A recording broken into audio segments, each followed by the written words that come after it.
Hello, fellow type 1s out there. Today I'm going to answer the question, does insulin make you fat? Such a hot topic, right? Maybe you're just finding me today. If so, welcome. Or perhaps you've been following me since I started doing these back in the end of March. Today is around Facebook Live number 86. I have type 1 myself. My name is Dr. Jody Stanislaw. And I started these because I just was so moved by the heaviness of our COVID world, right? Of the intensity of what's going on in today's world. And I just wanted to be a source of light and inspiration to all of you with type 1. So I've had type 1 for 40 years, and I totally get how challenging it is. And then all these, words going around about how we're more at risk of having COVID because we have diabetes.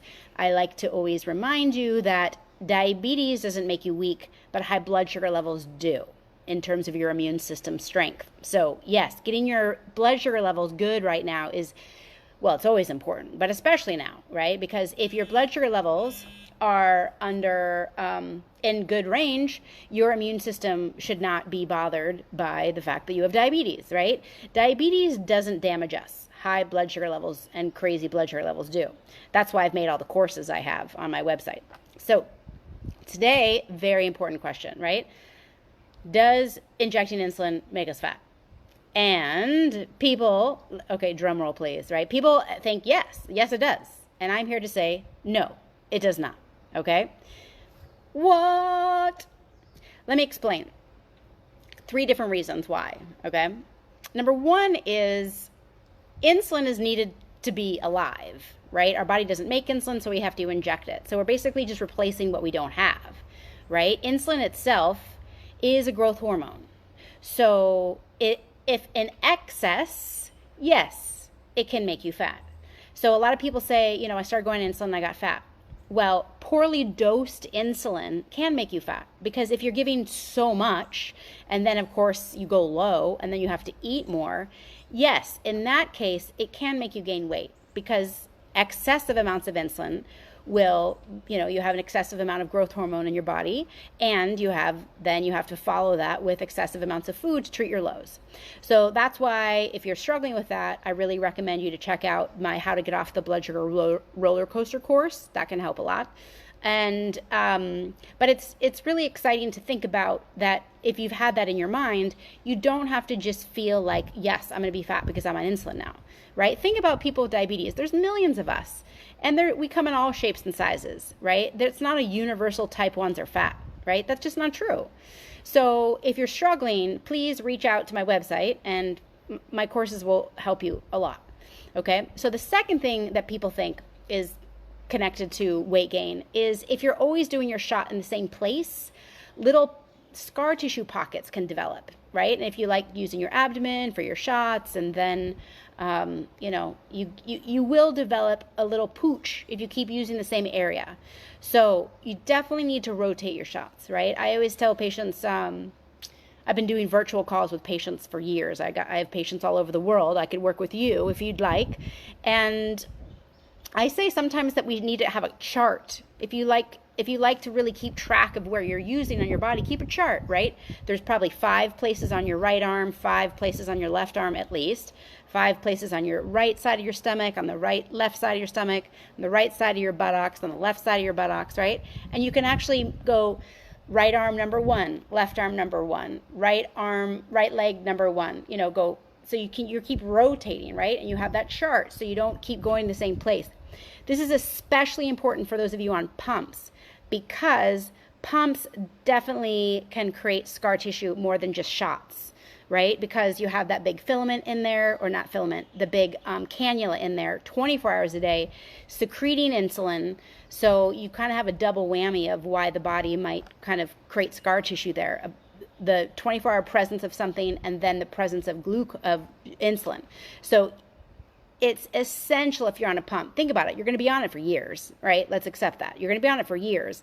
And you might be new into your pump process and you think, oh, that'll never happen to me. And then 10 years later, for those of you that have had it for 10 years or more, you realize, right? You can tell if you have scar tissue. You can just kind of roll your tissue and it's got clumps in it. It's like, I mean, obviously I don't do my shot on my forearm, but I can't really show you my belly right now. But here, right? You know, you can feel the difference between an area that doesn't have scar tissue and it does, because it won't roll as easily, right? So you can break up scar tissue, and that's just, you know, just kind of massage it and roll it, depending on how massive the area is and how old it is. But be really careful about that, okay? And then the third reason why people think insulin creates weight gain is because if you're exercising with a whole lot of insulin on board, your exercise is not going to really help you lose weight as well. Because when a lot of insulin is present in the body, that is telling the body that you're in a taking in fueling situation, right? The only time we're supposed to have a lot of insulin in our body is after we just ate, right? If you're exercising, the body's going to be confused if it sees a bunch of insulin on board, because it's not going to start losing weight if there's a high presence of insulin, right? Because those are two opposites. It's like, are you feeding or are you exercising? If you're feeding, high insulin level, just because you just ate, the body can't be in a feeding state and in a weight loss state at the same time. So another reason why I love eating low carb is I rarely have a lot of insulin on board. I definitely love to exercise without a lot of insulin on board, because not only do you get better weight loss, but you avoid scary lows, right? And I go over that in Mastering Your Blood Sugar with Exercise course. And then I tell you all my tips for how to dose properly for meals in my carb counting course. Or it's not carb counting. It's called, I just changed the name. It's called, what's the new name? It's called Proper Mealtime Dosing, Why Carb Counting is Not Enough. So these 3 courses I feel like will change your life. I've put my life's work into them. So I'm really passionate about what you'll learn in them. But first of all, I want to say thank you for watching today's video. I've been doing these, like I said, since the end of March, and I'm here to just help inspire you guys. I won't be doing these forever every day. I'm working on putting a membership program together so we can have more group discussions and live interviews, and you can have more access to my training, because my goal is to help as many type 1s as I can at an affordable rate, right? Because we all know diabetes is expensive. So I'm working on figuring that out right now.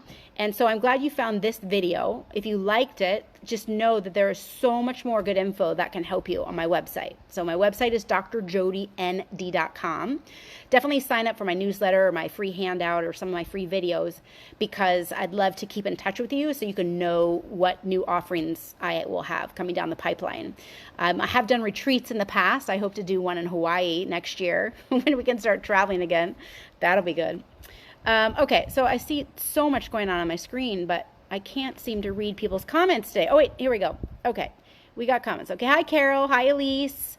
Hi, Nicole. Oh, I haven't seen you in a while. Maria. Hi, Maria. Such a good blogger, Maria. If you guys don't know her work, she's awesome. Ashley is watching. Samantha. Hi, Samantha. Stephanie. Hi, Stephanie. Hi, Blake. Claire. Let's see, Elise. But I think if there's a lot of insulin resistance, you also have to take a lot of insulin. Even with a small amount of carbs. I gained 30 pounds when I started insulin. Rarely get lows. So I can't read the rest of your statement. I'll read more on that, Elise, when I get off the video. All right. So yes, insulin resistance is a thing. There are some herbs I recommend to people to help reduce insulin resistance, which can be helpful, especially for teenagers going through growth hormone, insulin resistance. That's a pain. But there's definitely ways to reduce insulin resistance so you don't have to be on so much insulin. I work with patients on that all the time. Hi, Thelma. Hi, Corey. Hi, Maeda. I hope I said that right. And hi, Elise. All right, you guys. Today's video is over, and I'll be back tomorrow right around 3 o'clock Pacific, 6 o'clock Eastern. If you know somebody that has type 1, please share this video with them. And thanks for watching. I'll be back tomorrow. Please leave a comment below. I love hearing from you about what you're learning from these videos, what you like about the videos. Please take a look at my website. If you're struggling, I am here to help type 1s, and I've got a lot of life-changing resources. So have a great day, and I'll see you tomorrow. Bye.